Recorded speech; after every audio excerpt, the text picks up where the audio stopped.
Horror कहानियां थी। खूनी पति। हवेली के तहखाने से जोरों से चिल्लाने की आवाज आ रही थी। कौन है वहाँ पर? कौन है? कौन है यहाँ पर? क्या कर रही हो तुम? हवेली के तहखाने से चिल्लाने की आवाज आ रही थी। तुम्हारा वहम होगा, जाओ जाकर सो जाओ।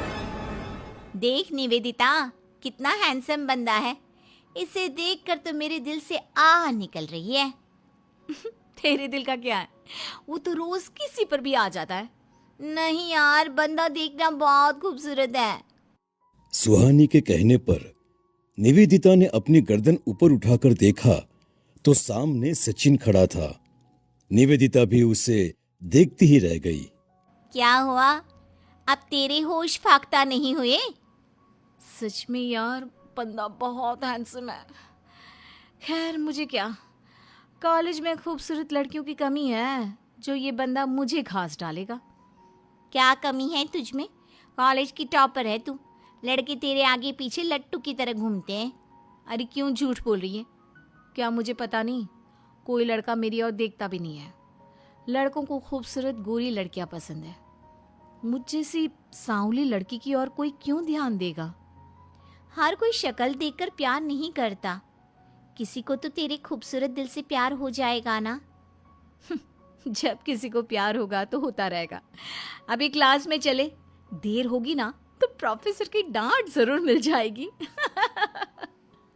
निवेदिता और सुहानी क्लास में जाने के लिए आगे बढ़े कि पीछे से सचिन ने आवाज दी। एक्सक्यूज मी गर्ल्स, क्या आप मुझे बता सकते हैं कि एमए फाइनल की क्लास कहाँ पर है? अरे, ये तो हमारे क्लास में ही पढ़ने आया है। चलो प्यार ना सही, दोस्ती तो हो जाएगी। जी, क्या कहा आपने? जी कुछ नहीं, हम लोग भी उसी क्लास में पढ़ते हैं। आइए हमारे साथ चलिए।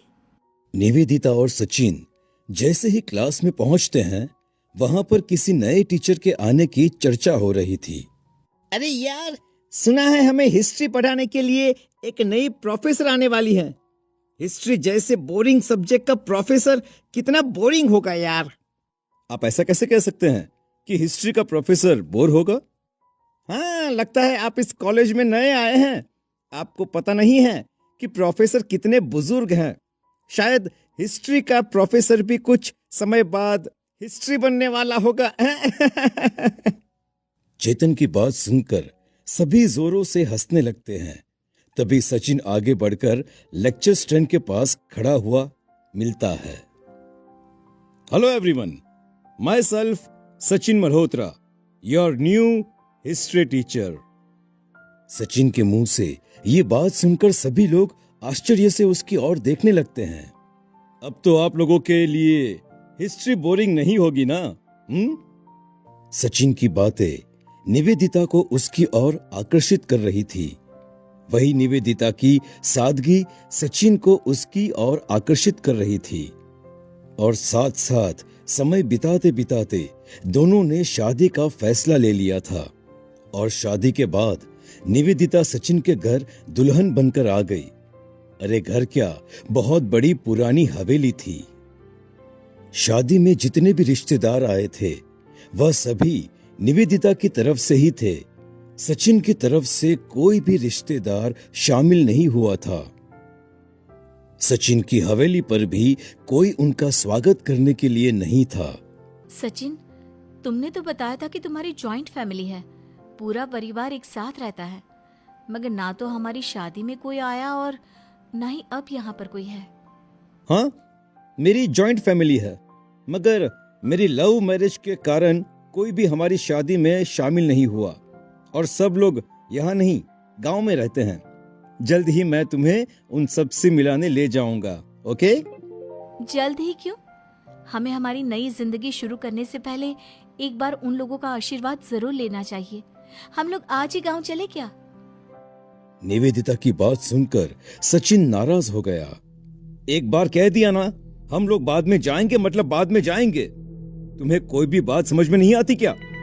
शादी के पहले दिन ही सचिन से डांट खाकर निवेदिता बहुत उदास हो गई। वह खामोशी से अपने नए घर को निहार रही थी। सचिन निवेदिता की खामोशी को समझकर उसे मनाने की कोशिश करता है, मगर निवेदिता कोई जवाब नहीं देती। रात हो जाती है और दोनों रात में कमरे में एक साथ बैठे थे। I am really sorry Nivedita.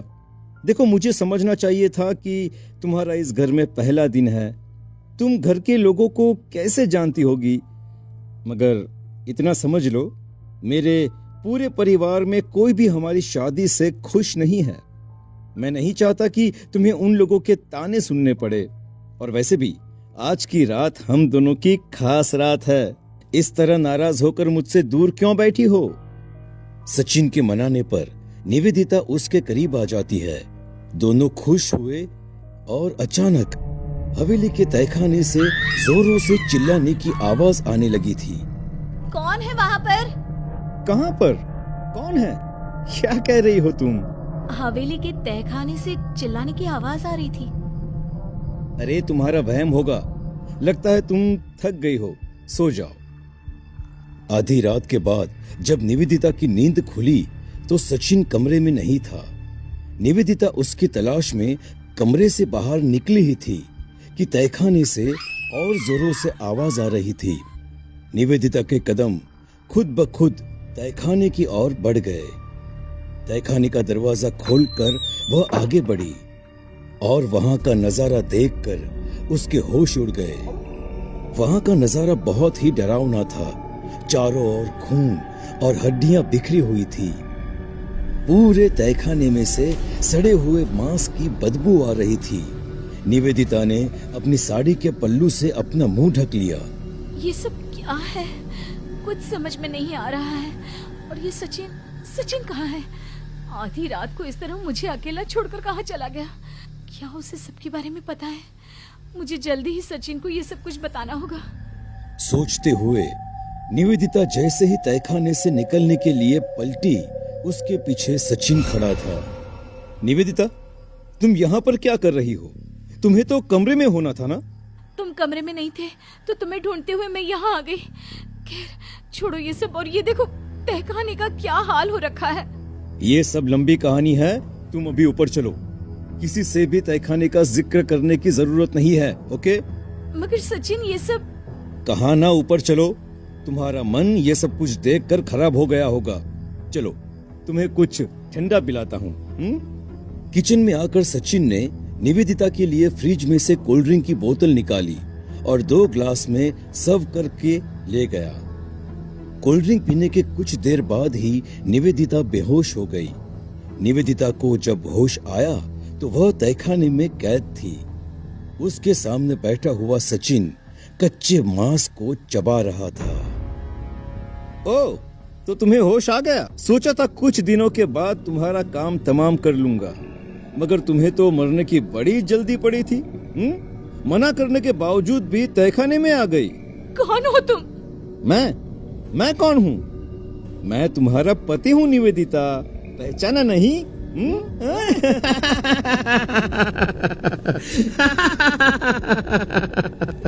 कहते हुए सचिन जोरों से हंसने लगा। उसका रूप बदल चुका था। वह एक भयानक राक्षस की तरह दिख रहा था।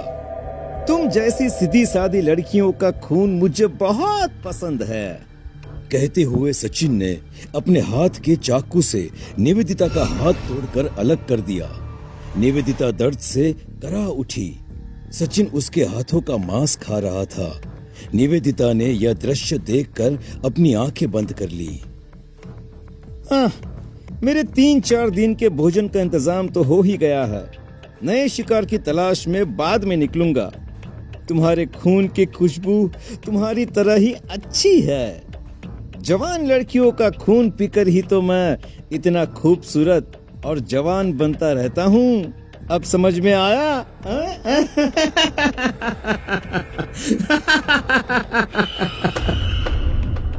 कहते हुए सचिन जोर जोर से हंस रहा था।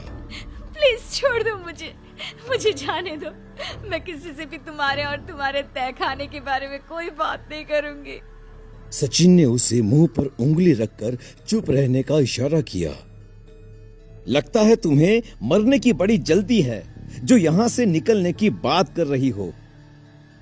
सचिन उसके और करीब आया और उसके बालों को सहलाते हुए अपना हाथ उसकी गर्दन के करीब ले आया और एक झटके से उसकी गर्दन तोड़कर अलग कर दी। कुछ दिनों के बाद सचिन फिर से नए कॉलेज में अपने नए शिकार की तलाश कर रहा था।